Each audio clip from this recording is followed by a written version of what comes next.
ఐపీఎల్లో ఇప్పుడు కొత్త ట్రెండ్ స్టార్ట్ అయింది. ఫ్రాంచైజీలు కోట్ల రూపాయలను వెచ్చించి జట్లను కొనుగోలు చేయడం మాత్రమే కాకుండా ఆటలో హోమ్ అడ్వాంటేజ్ కోసం కొత్త ప్రయోగాలు చేస్తున్నారు. టీం హోమ్ మైదానం ఎక్కడ ఉంటే అక్కడి పిచ్లు తమ బలాలకు తగినట్టుగా ఉండాలని చూస్తున్నారు.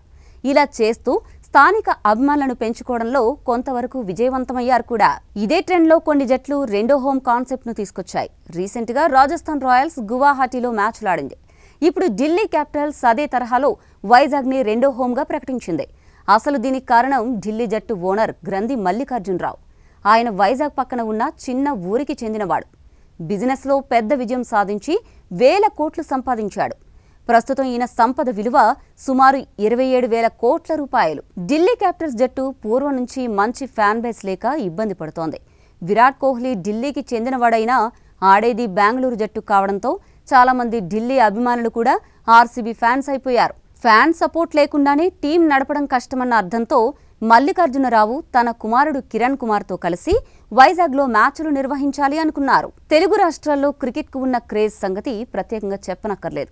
వైజాగ్లో మ్యాచ్లు మొదలయ్యాక ఢిల్లీ క్యాపిటల్స్కు ఒక్కసారిగా ఫ్యాన్స్ పెరిగిపోయారు.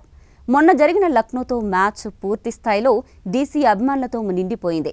ఆ మ్యాచ్లో గెలిచిన తర్వాత ఆ జట్టుపై అభిమానులు మరింతగా ఎగబడ్డారు. చివరికి జట్టుకి కొత్త ఊపు వచ్చింది. ఈ ప్రయత్నం ద్వారా జీఎంఆర్ గ్రూప్ జట్టుకు కొత్త వేదిక ఇచ్చింది. ఐపీఎల్ వంటి పోటీకి ఇది నిజంగా ఓ మంచి మోడల్ అయింది. వైజాగ్ ఇప్పుడు ఢిల్లీ క్యాపిటల్స్కు రెండో ఇల్లు లాంటిదే.